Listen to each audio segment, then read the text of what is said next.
Hi friends, இன்றைக்கி இந்த வீடியோவில் என்ன பார்க்க போகிறோன்னு பார்த்தீங்கன்னா மீன் குழம்பு செய்கிறது தான். அதுவும் மீன் குழம்புல முடக்கத்தான் கீரை தழை இருக்கு இல்லையா, அது சேர்த்து செய்கிறது எப்படின்னு பார்க்க போகிறோம். ஃபஸ்ட்டு என்ன பண்ணுறீங்கன்னு பார்த்தீங்கன்னா, வெங்காயத்தெல்லாம் நறுக்கி வச்சுக்கோங்க, தக்காளியை நறுக்கி வச்சுக்கோங்க, பூண்டு தட்டி வச்சுக்கோங்க, கறிவேப்பிலை வச்சுக்கோங்க. அதுக்கப்புறம் முடக்கத்தான் கீரை கை நிறையா அலசி எடுத்துக்கோங்க.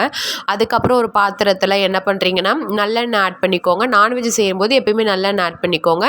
நல்லெண்ணெய் ஆட் பண்ணிவிட்டு பிறகு வடகம் இருக்கு இல்லையா, வடகம் ஆட் பண்ணிவிட்டு அதுக்கப்புறம் கொஞ்சம் கறிவேப்பிலை ஆட் பண்ணிவிட்டு அதுக்கப்புறம் நறுக்கிய வெங்காயம் இருக்கு இல்லையா, வெங்காயத்தையுமே அதில் ஆட் பண்ணிக்கோங்க. அதுக்கப்புறம் ஒரு பிஞ்ச் மஞ்சத்தூள் ஆட் பண்ணிக்கோங்க. இப்போ நல்லா வதங்க விடுங்க. இது நல்லா வதங்கின பிறகு என்ன பண்ணுறீங்கன்னா, நறுக்கிய தக்காளி இருக்கு இல்லையா, அந்த தக்காளியை நல்லா ஆட் பண்ணி எடுத்துக்கோங்க. அது தக்காளி ஆட் பண்ணிவிட்டு பூண்டுமே தட்டி வச்சுருக்கோம் இல்லையா, அந்த பூண்டையுமே ஆட் பண்ணிக்கோங்க. இப்போ பாருங்கள் நல்லா வதங்குதா.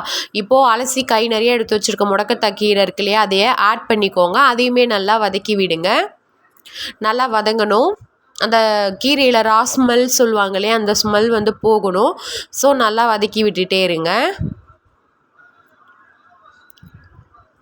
இந்த முடக்கத்தான் கீரை சாப்பிட்டிங்கன்னு வச்சுக்கோங்களேன், மூட்டு வலிக்கு, உடம்பு வலிக்கெலாம் ரொம்ப நல்லது இதில். ஆமாம், டேஸ்ட்டுமே நல்லாயிருக்கும் இன்னும். அதுக்கப்புறம் நறுக்கிய கத்திரிக்காய் இருக்கு இல்லையா, அந்த மாதிரி கத்திரிக்காவை ஆட் பண்ணிக்கோங்க. அதுக்கப்புறம் குழம்பு வைக்கிறதுக்கு தேவையான அளவுக்கு என்ன பண்ணுறீங்கன்னு பார்த்தீங்கன்னா, புளி எடுத்து இந்த மாதிரி கரைச்சி ஒரு பாத்திரத்தில் எடுத்து வச்சுக்கோங்க.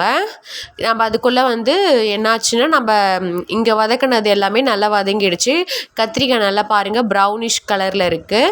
அப்படி சைடில் நாங்கள் மீன் வாங்கி ஆஞ்சி வச்சு ஃப்ரெஷ் பண்ணி க்ளீன் பண்ணி வச்சுருந்தோம். கார மீன் தான். அதை மஞ்சத்தூள் போட்டு உப்பு போட்டு இந்த மாதிரி கிளறி எடுத்துக்கிட்டாங்க.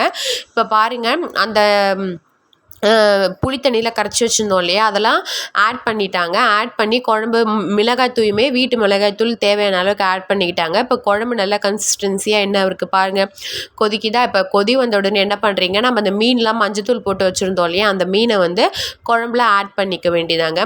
ஆட் பண்ணிவிட்டு அது ஒரு 5 மினிட்ஸ் கொதிக்க விடணும். ஏன்னா மீன் வேகணும் இல்லையா, அது அவ்வளோதாங்க. சுட சுட மீன் குழம்பு ரெடி. உங்கள் வீட்டில் என்ன டின்னு கமெண்ட் செக்ஷன்